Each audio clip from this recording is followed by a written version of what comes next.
CEO of ATELIC AI. He's an advocate for ROI-driven innovation. I think in the previous panel, there was also a discussion on what innovation needs to be.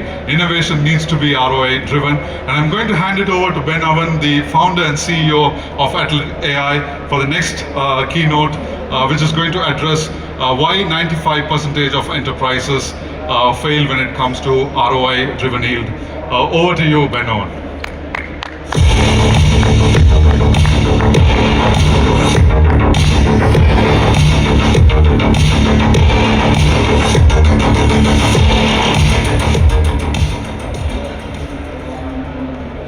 Good afternoon, Dubai. How's everybody doing today?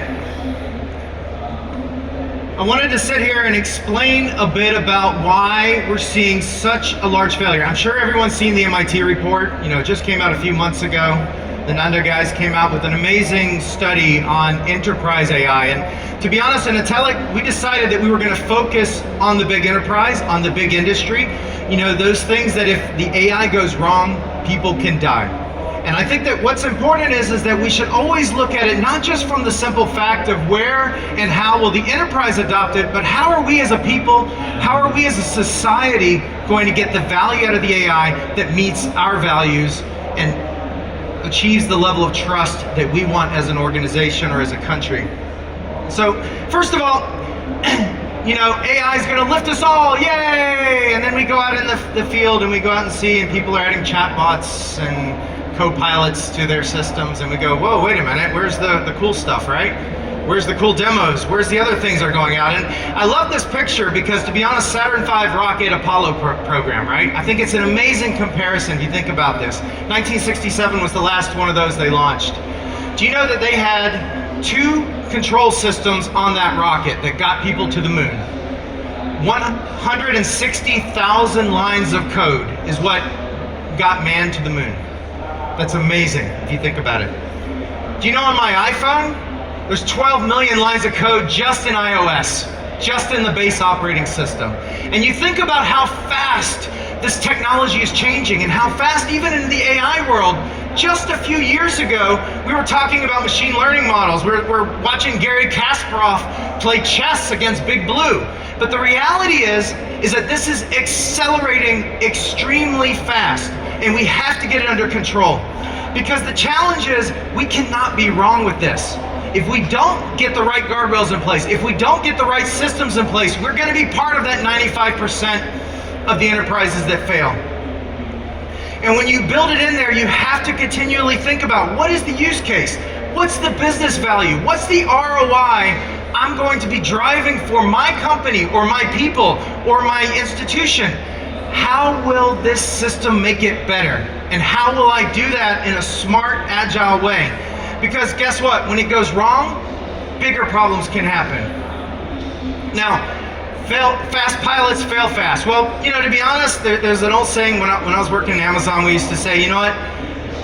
Fail often, but fail fast. Because when you make a mistake, better to keep on moving and make the next one and make the next one until you get it right. But the reality is that when these systems go to production, 9 times out of 10, there's a lot of things that the implementers or the systems or the IT department have forgotten, and that's what's holding it back. And we're going to tuck into all those major issues. We're going to tuck into the main reasons why the AI is failing. But the problem is that when you look at it, you don't want to be the one student and your entire class is gone, right? How do you end up being that last 5%? And how do you take a look at it and you say, how do we best address this? And to be honest, I look at it very simply. Every industry has its own flavor. Every industry has its own set of problems. And by the way, you can't take a generic off-the-shelf AI product and expect it to work in, energy. Let's go drill an oil well and use ChatGPT. Doesn't work, guys. Sorry.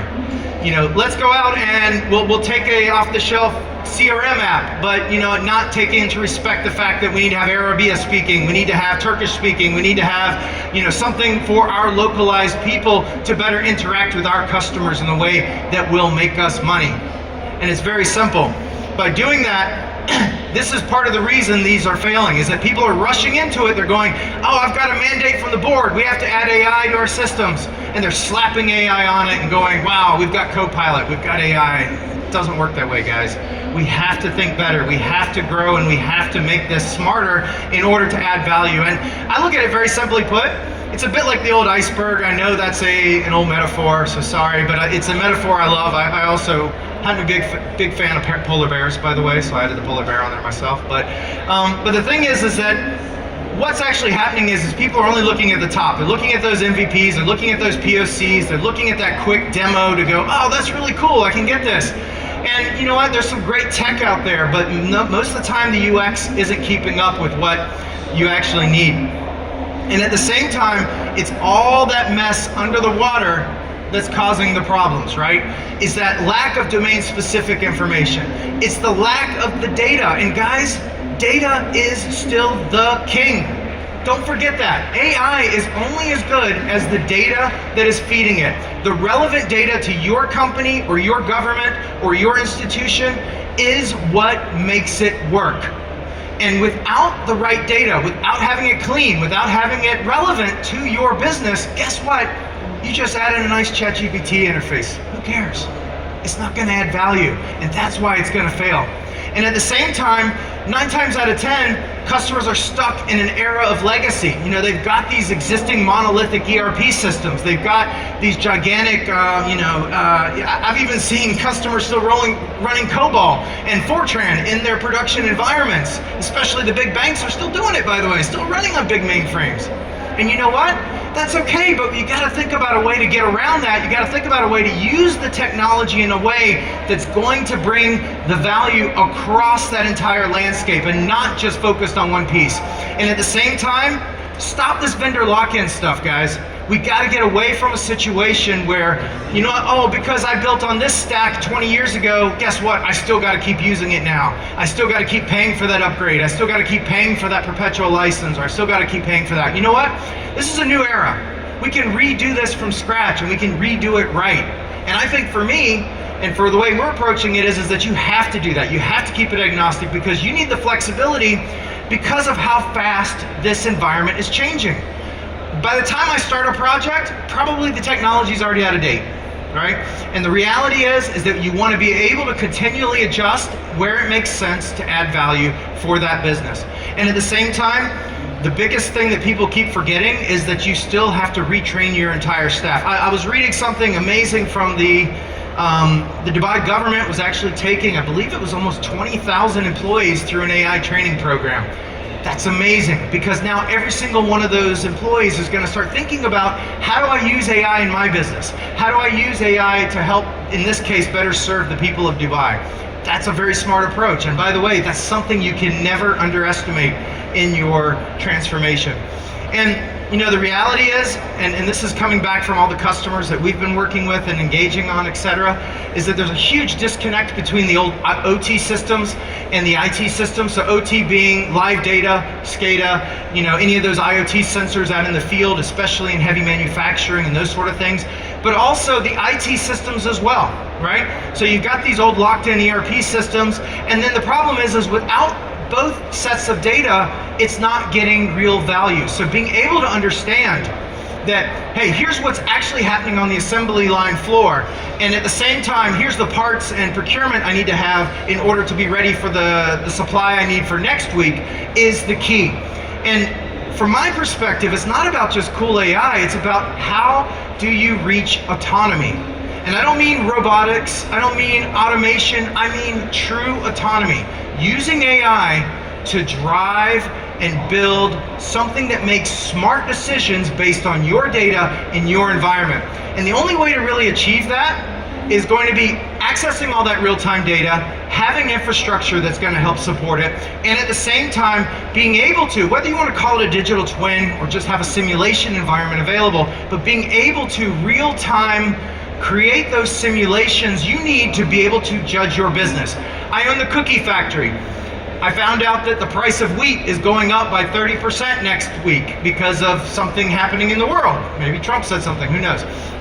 And the reality is I need to be able to estimate, well, if I reduce the amount of wheat in those cookies, will my assembly line still run? Will I still be able to have the same output? Will I still be able to have the same quality for my customers that I would have expected?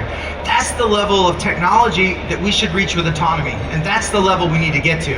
And at the same time, when you have the data, when you're already automating the processes, you already are at the stage where you can run the organization like an ERP system in a very smart, intelligent way as well.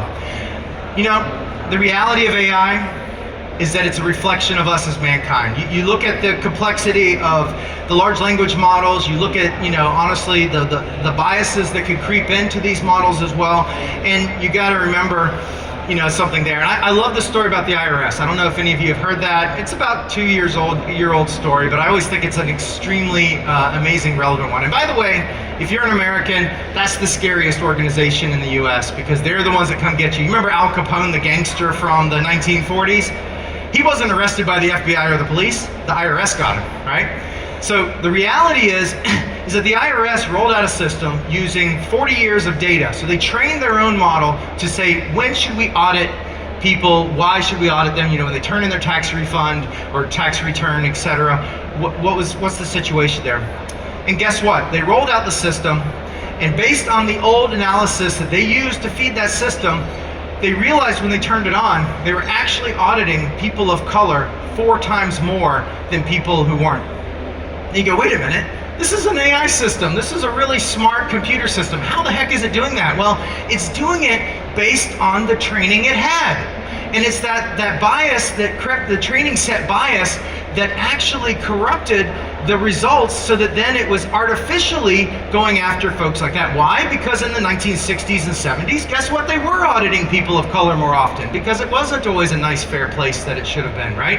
And I think the point is that we have to remember AI is just looking as a reflection of what we want to be and as we are as a people, so that we have to keep it under the understanding as to what do we want it to be. And I always look at it very simply put, and it's AI trust is a socio-technological problem. And the reason is that if you can't trust it because of how the models are and how big and complex and how fast they're rapidly changing, you're always going to end up in a situation where it's always not going to be trustable. And if you can't trust the results of the AI, you're never going to reach autonomy. You're never going to reach a situation where it's adding real value for yourself and your business. And the way I look at it is very simple. It's no longer a technical issue. It's actually thinking about it. How do we train it to be better? How do we actually make it better than we are as people? Because honestly, people aren't always the nicest, right? Let's be honest. How do we help that? How do we make it live to the ideals we as a society want to live to, right? And if we're not careful, we're going to end up with this big divide. Let's be honest with you. Now, of course, this is an AI-generated image. Yeah, okay. I popped it in there last night just because I thought it was a nice way to show the metaphor. But, the reality is, over the past 200-300 years of mankind, every time there's been a new technology, one group has outpaced the other group. Invention of gunpowder, the guys who had it first, guess what? Ended up conquering the world. The guys who ended up getting into, industrialized manufacturing, ended up controlling the world. The guys who ended up with nuclear weapons first, ended up controlling the world. The guys with computers first, the guys with internet, blah, blah, blah, blah, blah. And, we got to look at this and we go, is this what we want for our children? Is this what we want for our grandkids? And you know what? I don't want that. I want us to think about it. How do we do this better? Because we're at an amazing time in human history, and the people in this room are the ones driving that, by the way. The people of these types of conferences are the ones actually driving this change and driving what we can accomplish as a society to make this better. And the reality is we gotta work together to protect those people who don't have it today, because otherwise we're just gonna create this haves versus have-nots, right?